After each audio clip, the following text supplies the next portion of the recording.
Welcome to the 5 for 2 podcast with me, your host Adele, where we say no to careers where you're trading 5 days of misery for 2 days of fun.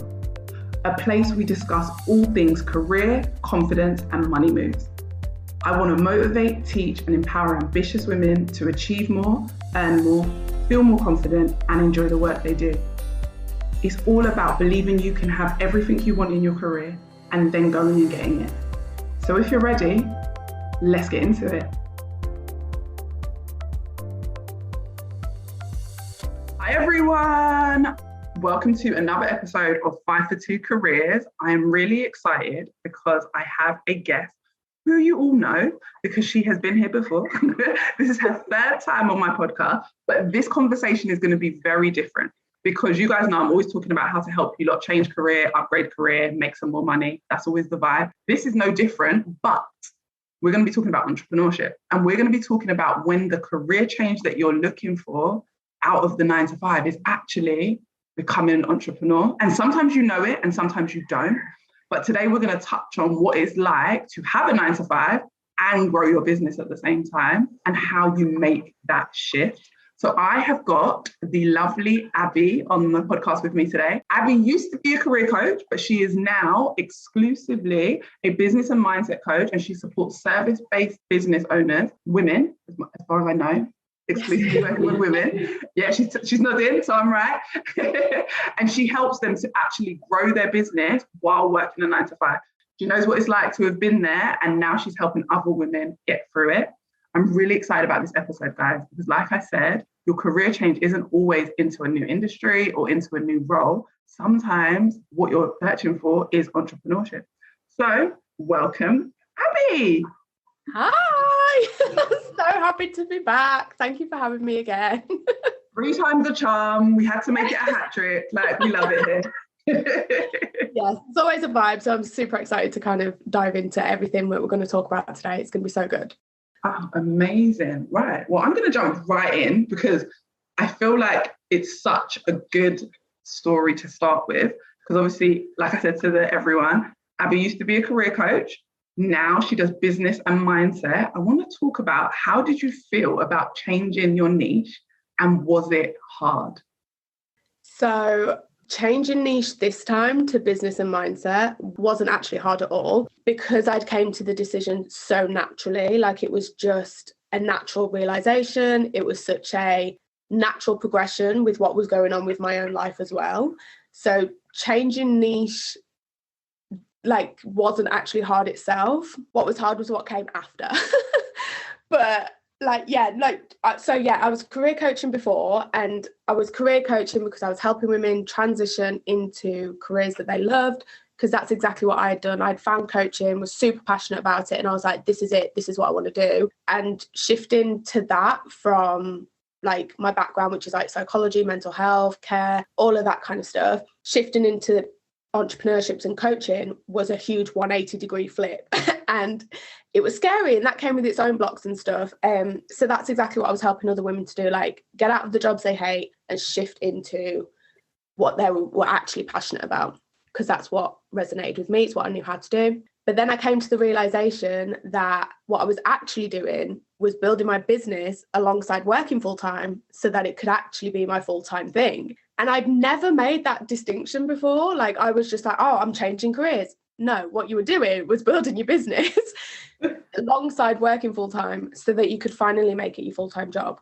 And at the time when I made the change in my niche, like, that's exactly what I'd done. So it was just the natural progression for me, because that was what I was now doing, like transitioning into full-time coaching. And like, it was just such a natural realization for me. So it was not hard to change niche at all. But as I mentioned, what was hard was what came after. Because what came after?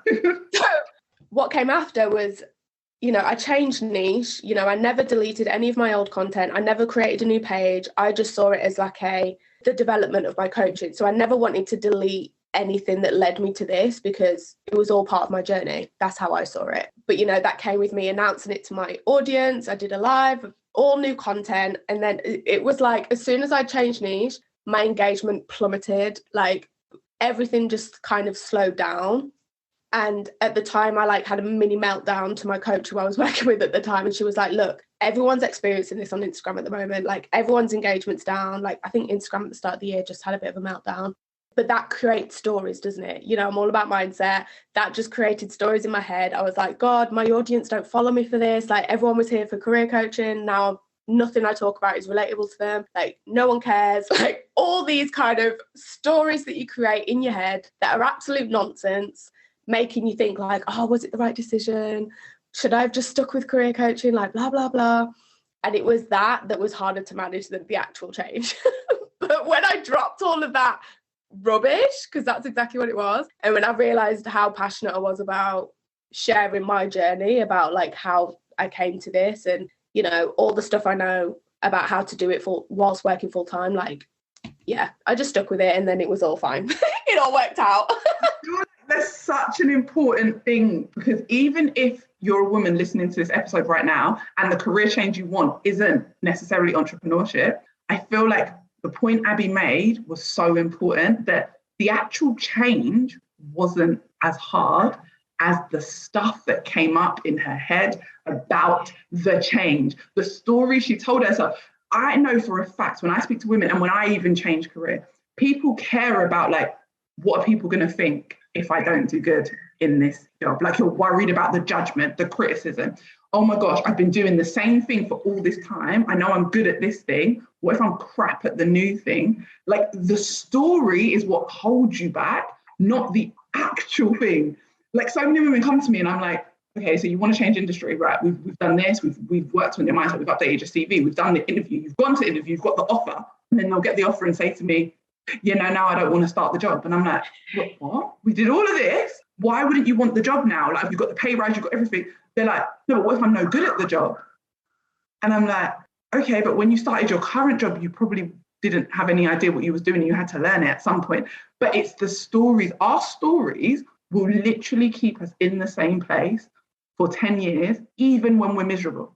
Like you will be miserable, but because the story's like, everyone's judging me, which is always something I like try and bring my brain back to by saying like, who is everyone? Because it's probably like 3 people in your life that you're actually thinking of. Like if I said to you, who's everyone, you probably couldn't even name who everyone is. Mm-hmm. Everyone just tends to be the made up society that we have in our head that are telling us like, if we fail, we're going to look stupid. If something doesn't work out, like things don't work out all the time. We have relationships, we have like people move and it doesn't work out and you have to either go back or change. But when it comes to our careers, we have this big thing about like, oh my gosh, if people see that I've changed, or if people see that I change and then I change back, or I fail and it doesn't go well, then it's going to be a bad situation. When actually 99% of the time you make the change and nothing goes wrong. The thing that goes wrong is your own breakdown. Yeah, exactly. And you know what? That just reminded me actually of why it took me so long to make the change as well. Like I was, you know, I'm very aware of how I show up on social media, and I like to be honest, I like to be open, and I like to be, you know, true to me. And it felt like if I change, people are going to be like, oh, well, you're not authentic. Oh, you're not this, you're not this. Like, oh, you're just leaving it. You're failing at career coaching, so you're going to try this instead. Like all those stories that I'd created about what people would be thinking if I make that change kept me doing career coaching for way longer than I should have, because I had a lot of resistance when I was career coaching, because there's a lot of parts of it I didn't like or didn't enjoy to do, like CV rewrites and things like that. The side that I loved was just helping people find what they're passionate about and helping them shift into that. But the other parts that came with career coaching, I didn't enjoy, and I felt a lot of resistance around. But I'm the type of person who's like, if I've made a decision, I want to stick to it and see it through to the end. But that was just causing me more harm than good, because I was staying in a situation that I didn't need or want to stay in. So It took me a long time to even make the decision to change. But as soon as I'd realised that that's what I could change into, and that was my own personal journey almost, like it just made it so much easier, because it's like, that's what I know how to do because I've done it myself. I love that. And that stubbornness that you have, like the whole, I made my bed so I'm going to lie in it, I definitely can relate. Like if I decide I'm going to do something, I'm like, well, I have to stick to it now because I've decided. But all you ladies that are listening that are as stubborn as me and Abbie, I want you to know that yes, you made your bed so you can lie in it. Guess what? You can unmake the bed, get the hell up and go do something else. So we're not, yeah, exactly. So we're not like, it's not a thing. Like, yes, sometimes you feel like I made the decision, I have to stick to it. Why? Why do you have to stick? You can change your mind. I was watching Abbie's story earlier today and she literally said, because I can. Yeah. And it's as straightforward as that. So next time you think about it, I want you to have Abbie in your head saying to you, because you can, because I can. Like, if I've decided to do something that's not working, I'm going to change my mind and do something else. And I'm going to be great at that also. So I think that's always important. Like, you can change your mind. It's your mind. You can change it. And it's your life. Like, you're in control. Like, do what makes you happy. 100%. Happiness has no expiration. Like, that's my favorite thing to say. Stop wasting time. There's no expiry date. I don't care how old you are, how long you've been doing something. Your happiness should be top priority. We get to do this life one go over, like one good time. Oh, make it the best you can. So my next question for you is, I've got everything written down on my phone, so I won't forget. Can you hate your job and build a business? In short, yes, absolutely. Of course. But it's going to be hard emotionally, I would say, because when you're in a job that you absolutely hate, that drains you, like completely drains you. I have totally been there. When you spend all day in a job that you hate, that sucks the living life out of you, and you get home and you're so drained from the day, it's hard to then muster up the energy to work on building a business. Yeah, agreed. It takes a lot of work to grow a business. And when you're so emotionally drained, like if you hate your job that much and all you want to do when you get home is cry, eat and go to bed, like it's going to be hard to find the motivation. But at the same time, like that hatred that you have for your job and your situation is the fuel to get out. Like that is the driving force that you can use to make sure that you build the business you've always wanted, so that you can slap that notice on your manager's desk and be like, peace out, I'm leaving. Because it's fuel at the end of the day. Always focus on that vision that you have for your life, even if all your current circumstances are telling you that like work's horrendous, I'm never going to get anywhere, blah blah blah, like I'm never going to be able to earn that money, I'm never going to be able to leave, blah blah blah. All of that is nonsense. Get clear on your vision and use that hatred as fuel to get out. I love that. Like using the thing you dislike as the fuel to get you going. And yeah, the whole like feeling drained, 100%. Like working all day, doing something you hate isn't physically draining, it is mentally draining. And that mental feeling like of just feeling worn out, feeling tired, feeling burnt out will affect your business long term. So I definitely think like reframing and saying like, this is fuel, this is why me feeling like this every night is the reason why I want to start my business. I also think when it comes to like hating your job, we sometimes have to put things into perspective. Like you don't have to stay at your job. I feel like that's the first thing, like I say to a lot of people, like you don't have to stay at that job. Like, yes, you need a job to pay your bills while you're growing your business. Like a lot of people aren't ready to jump 10 toes down, like both feet in, they're not ready. But I always say, like, why don't you look for a job where it's easy and it's not as mentally taxing if you hate it to that level? Like if you hate your job to that level where you can't even do anything in your business, leave the job. Get another job. Don't leave the job until you get another job, but get another job. Because I think sometimes we can use the hatred of the job and the fact that it's mentally draining as an excuse to not that, because we're like, we can't do it. I'm too tired. I'm so fed up. My boss is horrible. They screamed at me today. I've been crying in the toilet. And listen, guys, I'm talking from experience. I know what that feels like. Like I'm a person, I will not cry in front of people. So if I'm stressed, I will go and cry in the toilet. So I've been there in the jobs that I've hated, but it's also sometimes an excuse because you can leave the job you hate because you already know that you want to grow your business anyway. And if your business is your priority and you really want to grow it, find a job that's easy on the brain, like something really simple that you know you can do that isn't going to stress you out like mentally or physically, like you're just going to be able to get it done, and then continue with your business. But there are different ways. I love the fact, like Abbie saying that it's fuel, like being angry at your job should be the fuel to help you get out. But if it isn't fueling you and it's becoming the excuse of why you can't grow your business, then change the job. Yes. I was in a job that the job itself, I enjoyed. It was fine. It was easy on the brain. It was very medical. Had to learn a lot of medical terms, but it was easy to do, and I got to grips with it quite quickly, and I stayed there, and I was like, the job itself was fine. But towards the end, the management and the building that I was in, like the staff there, became very toxic, like very, very toxic. Hated senior management. I was on edge all the time because they would just show up in the building and sack people on the spot for no reason. Like, it was very, like, can you imagine the atmosphere? It was very, very, getting very bad. And, going full time in my business was always my end goal. So at that time, I was like, right, what is going to get me to that goal? Okay, more money, so that I can have a financial backup when I go full time. So at that point, I was like, okay, what do I need to do? Earn more money. Can I do that quickly in my business, or can I get another job? I can get another job. I can do both, but I can get another job. And I ended up leaving for a job that paid double, which, hello, winning situation. Right. It was work from home, which got me used to being at home and working like by myself all the time, which you're going to need to get used to if you run your own business. But that's what I wanted. Like, that was always the goal. So I got a job that aligned me to the end goal. And I got this job that paid double. And I only signed a short contract with them because I knew it wasn't going to be long term, and saved all that money. And that was my buffer when I went full time.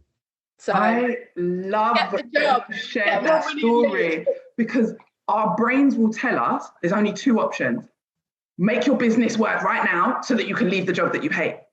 But there are stages in between that we can do and shift to help us on the journey. Sometimes you need to make a sidestep. Your sidestep was, let me earn double the money. You weren't thinking and I think this is the key thing, tunnel vision. When you're not open to all the opportunities around you and all the opportunities to get you to your end goal, that's when you feel stuck. Like, your plan B and plan C should be new routes to get you to plan A. Like, I'm such a believer in that. Like, there is no plan B or C, it's always plan A, but I have a plan B or C, which is I'm open to other routes. Like, if I can't get to where I want to be directly, which was where you were at the time, you were like, I'm mentally taxed, I'm mentally drained, I can't do this and grow my business, but what will help me feel comfortable enough to go full time in my business? How do I get there? Some people would say the only way to get there is to keep working at the job you hate and grow the business. When actually you were like, nah, let me get some more money so that I can go full time quicker, but I've got something to back me up. Financially, I feel safe. Because that's the truth. A lot of people, the reason they don't leave the 9 to 5 and go into full-time entrepreneurship is because they don't feel safe. Their business isn't making the money they want. They haven't been able to replace the money in their 9 to 5 yet. So it's like, I need to do both for the time being. And some people, of course, want to do both forever. But I just feel like a lot of people don't make the transition because of that. Abbie's journey is very clear, guys. Like, and I love that. Like, she showed you that there are different ways to get somewhere. There is always more than one way to skin a cat. That saying is weird, but it's very, very true. There is more than one way in. There are front doors, there are side doors, and there are windows. Find one, get in.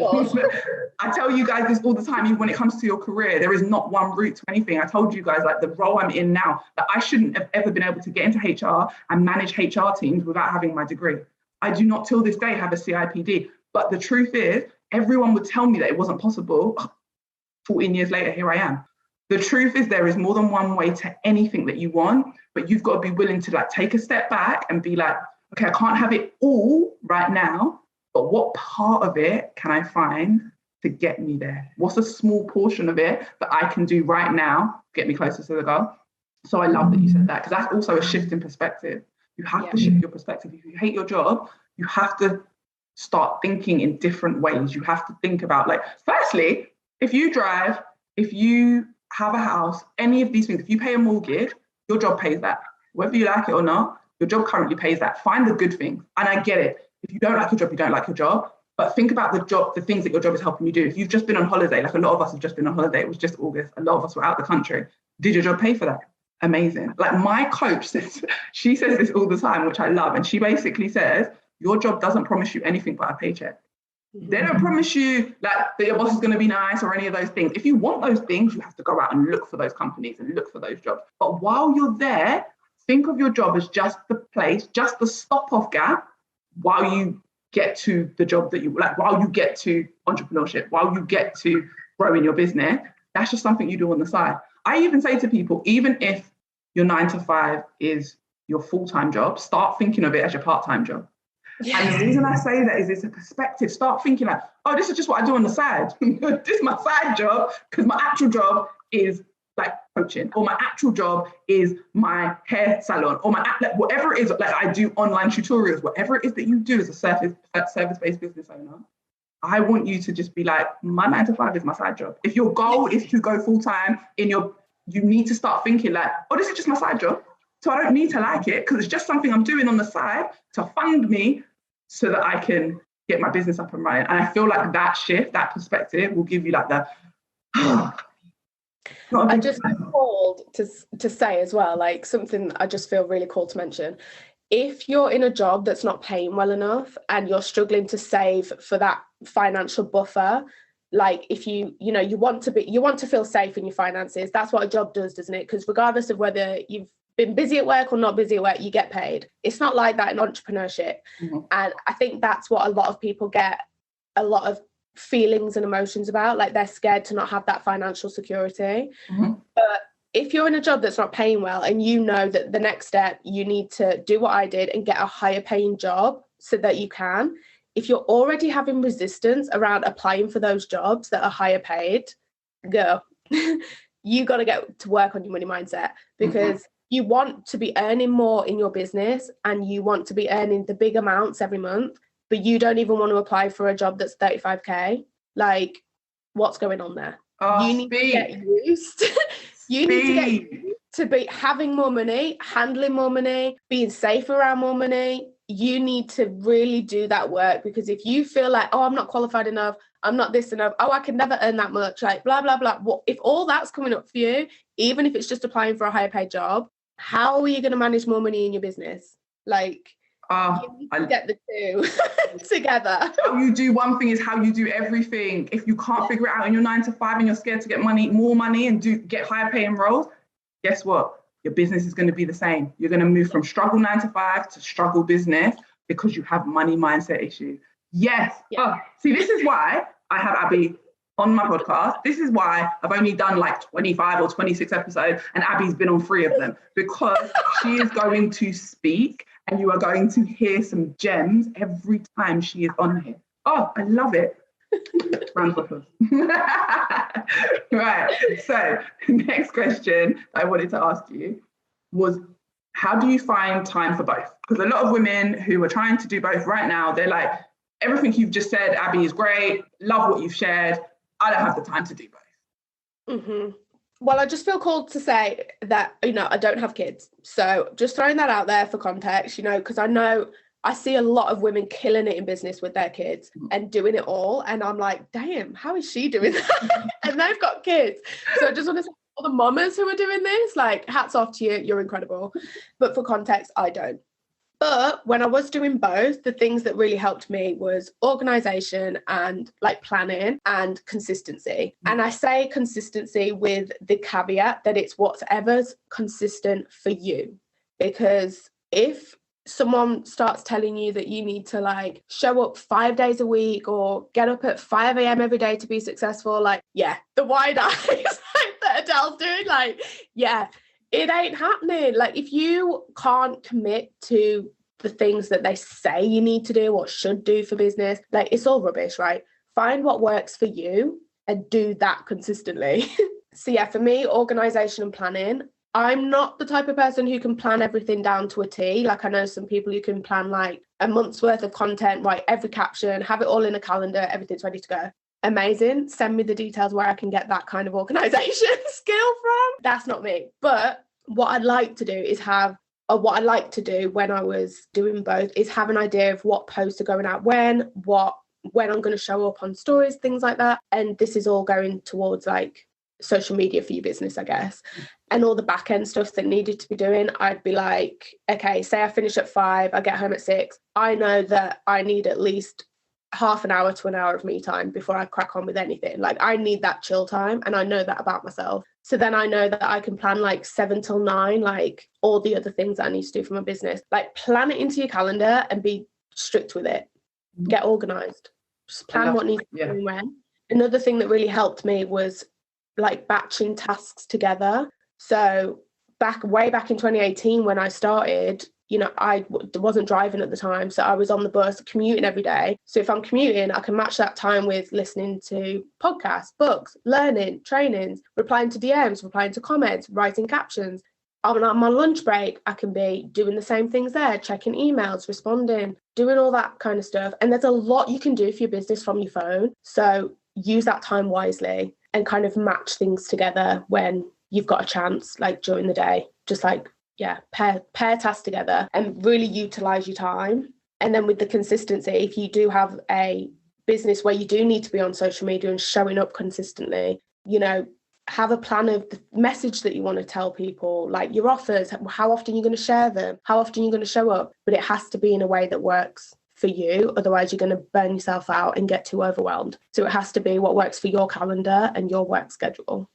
Love it, love it, love it, love it, love it. I love the whole like plan. And also, Abbie was saying that she like maybe would work 7 till 9 on her business, maybe some days, or like maybe on the bus or when she's commuting, whatever it is. I think what's really important as well is if you think of it like this, if you're working all day in your 9 to 5 and then you start growing a business and you start growing a profitable business by only doing 2 or 3 hours a day, guess what? When you go full time, you're not going to have to work full time because you figured out how to work a couple of hours a day and grow your business. That was actually a really hard identity shift for me when I went full time, because all of a sudden I had all this free time and I was like, wait, it's so mad how ingrained it is into us to work like a 38-hour week, 40-hour week. And all of a sudden you don't have 40 hours of work to do on your business. Like if you're doing 40 hours a week, like that's going to be busy work. You're in your 9 to 5 brain. Yeah. If you're literally so ingrained into working constantly Monday to Friday, and you all of a sudden feel like if I'm not working, I'm not going to get anywhere. I'm not going to get anything done. I'm not going to be successful. Blah, blah, blah, blah. And realizing how much more time you have when you stop working a 9 to 5 is wild.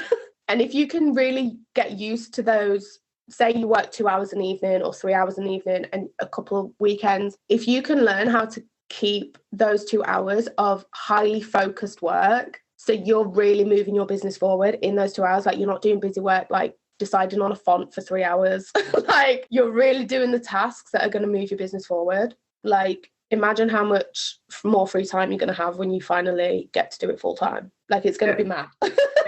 Oh my gosh. And anyone who's listening who needs a quick mindset shift, think about your job right now. I know we're conditioned that you need to work 40 hours, but if you're honest, today, at your job today, if you were at work today and you worked 8 hours, I know for a fact some of you was on Instagram scrolling. I know for a fact some of you commented and messaged me. Yes. So do you really, let's be honest, in your job, Monday to Friday, you don't actually need all those hours. That was one of the ways I actually negotiated my own contract from 40 hours to like 28, was because I said like, I can get this job done in 28 hours. I'm just sitting here for the sake of sitting here because you lot want me to be here 40 hours. And that's the truth. We don't need to. So just like you actually don't really work 40 hours, if you do, hats off to you. But I know a lot of you, like I said, you're on Instagram, you're doing your own thing. You're not actually working the whole 40 hours. If you already know that you don't genuinely, you're at the building for 40 hours, but you're not actually doing the work for 40 hours, that's the mindset I want you to take into your business, because you do not need to work 40 hours in your business to make money, for it to grow. Especially if you're like an online service provider or just a service provider, you don't have to be in your business that much. You just need like really focused time, like Abbie said. So yeah, that is really important. And the fact that you can just work a couple of hours definitely takes a massive shift. Like when I started my first business, I was like, well, how am I going to have a first aid business and have this? Because I'm not going to be working full time and I'm not going to make any money. It was a lie, guys. And again, what Abbie said really early on in the podcast, it's the story that you're telling yourself. The story is always worse than the reality, because the story convinces you that it's true and has you acting like it's true, rather than you being like, no, none of this is true. Like if I've built a business only working 2 hours, 3 hours a day, when I go full time, I don't suddenly need to work 10 hours a day. Your 9 to 5 brain will come with you. I just want everyone to know, and it will be stuff that you have to work through, because your 9 to 5 brain is just a part of who you are, because if you've worked 9 to 5 your whole life, it is just who you are and it's what you know. So it will come with you. You've just got to decide not to be a mean boss to yourself. Like, you don't have a boss anymore, so you don't need to be telling yourself, oh, I've got to do some work like your boss used to tell you all day. You're the boss, make the rule. In it. Yeah. So, question. I know a lot of women will be asking, should they just quit their job and go all in on their business? Is it just time? Should they just be like, I'm done? Well, this is tricky because everyone is so different and it really does depend on you and your situation. So I would have to know what everyone is listening, who's listening. I need to know their individual circumstances before I would say yes or no. Mm-hmm. But I think generally I would look at a few factors, like, do you have savings or a financial backup? How do you feel about your business at the moment? And how is your business like actually doing? Like, look at those 3 factors, because say, for example, right, if you don't have a financial backup, no savings, you feel like your business is not going as well as you should, you feel like, you're still not confident doing it, you still don't know everything, you feel like you don't know everything, and, you still feel unsure about whether it's actually going to work, and your business isn't earning money, don't quit. Like, don't go all in to your business. Now is not the time. Whereas, if you have savings, you have a financial backup, you believe in your business wholeheartedly and it's making money, amazing. That might be the right time for you to quit.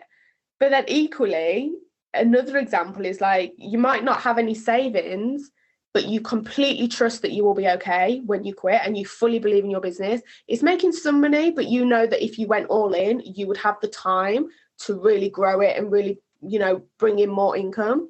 Again, that's another situation where you might be the person, if you work well under pressure, you might be the person who could quit and make it work. Mm-hmm. So it all depends on like who you are as a person, how you deal with that pressure if you don't have a financial backup, and how you feel about your business. Because I think if you were to quit your day job too soon and you weren't completely confident and trusting in your business and yourself, like, do you trust yourself to make it work? Mm-hmm.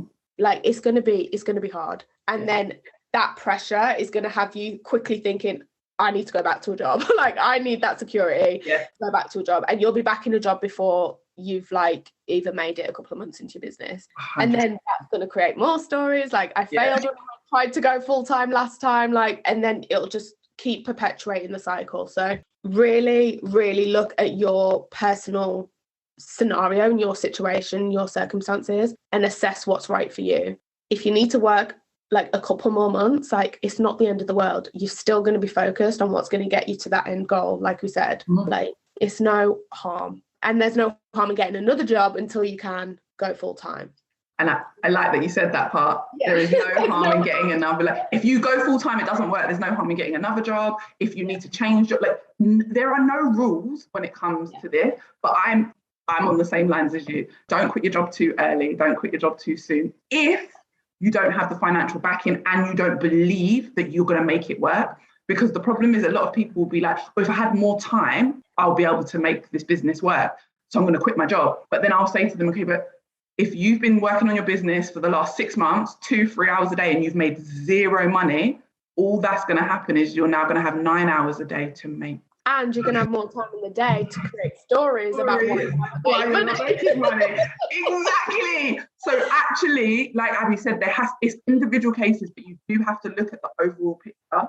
Are you going to shift into desperate energy? Because I feel like some people, that's what happens. You shift into desperate energy. You're like, okay, I have to make money now because I've quit my job. And some people don't work well under pressure. And when you move into desperate energy, you start doing random things like putting your prices up to like sky high, because you're like, at least if I get one person to buy it, then at least I'll be able to cover all my bills. Nobody then buys because you're not really behind the number and you don't believe in the number. You've just done it because it's like, oh my gosh, I need to cover all the bills because I've quit and I've not given myself safety. I feel like you need to feel safe.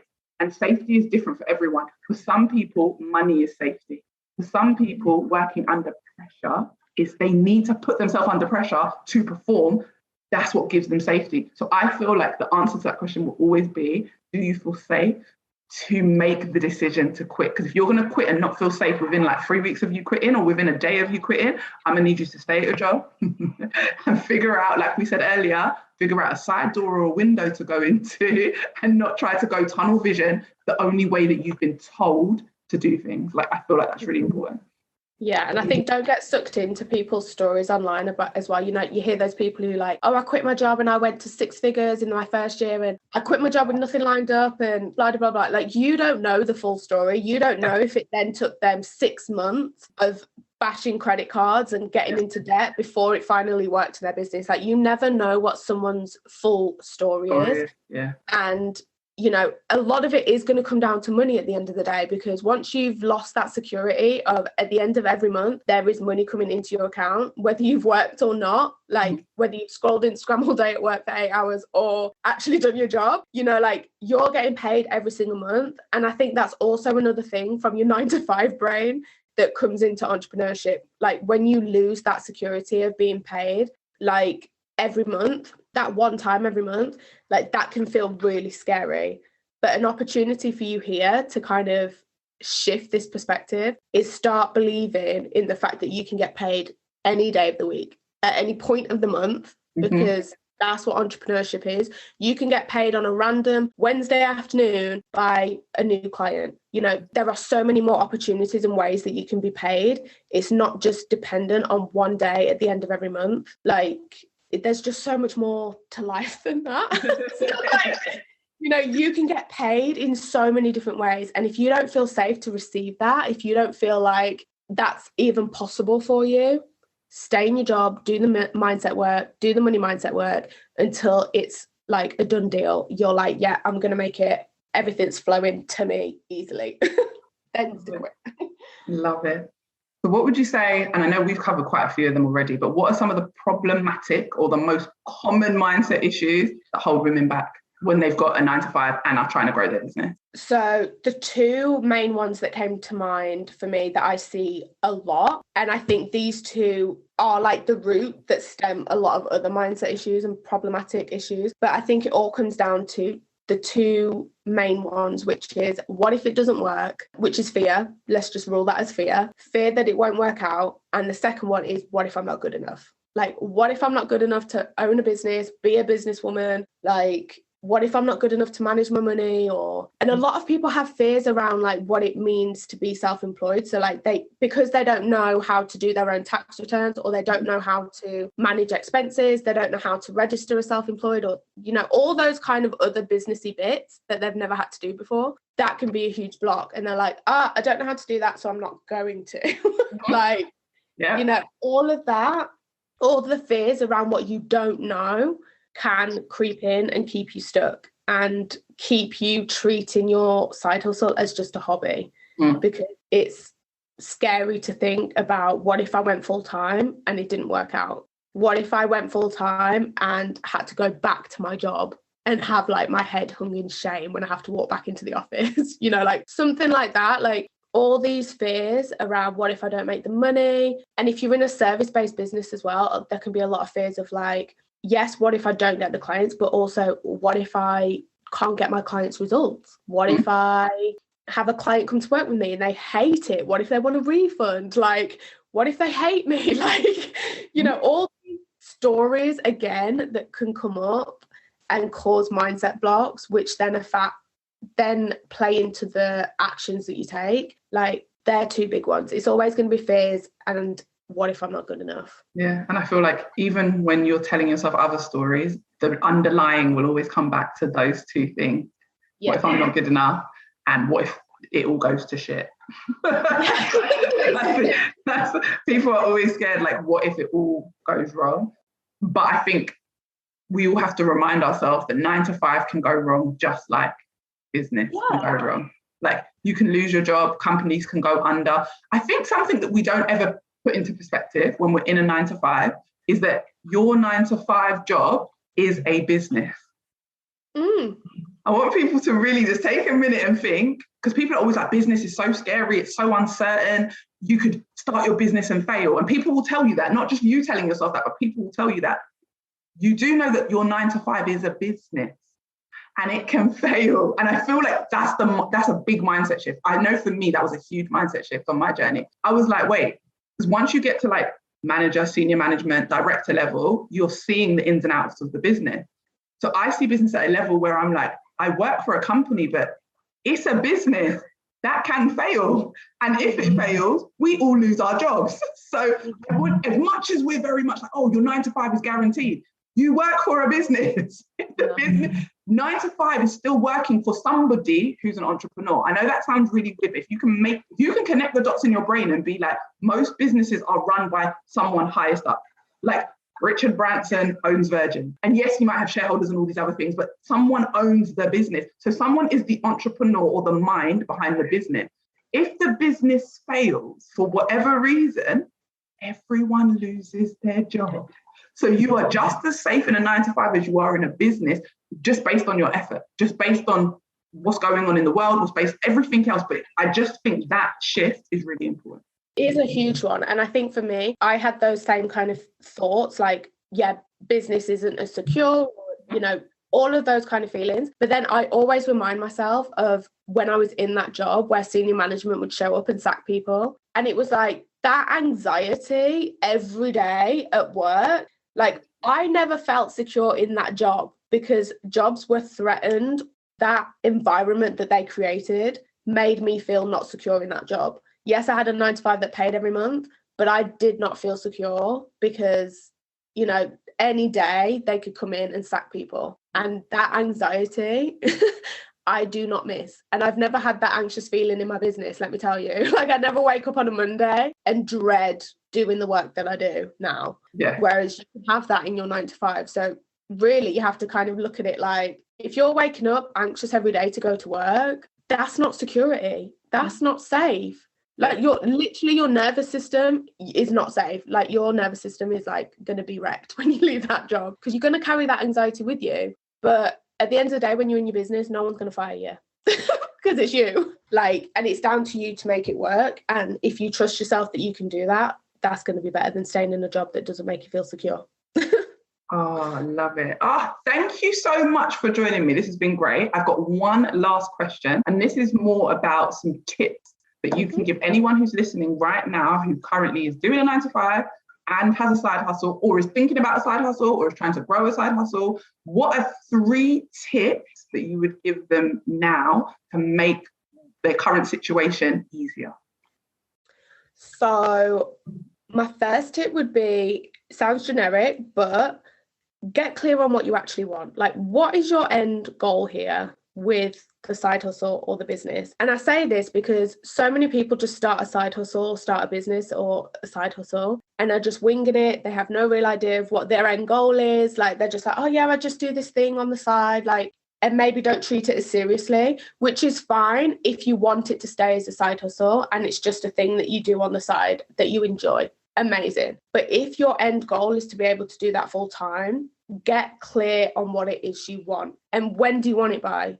Like, when do you want to leave your job? Do you want it to stay as a side hustle? How much do you want to make a month in your business? Like, create your income goals and do the things that are going to get you to that goal. Because if you're not clear on where you want to go, you're not able to take the steps to get there because you're just like all over the place.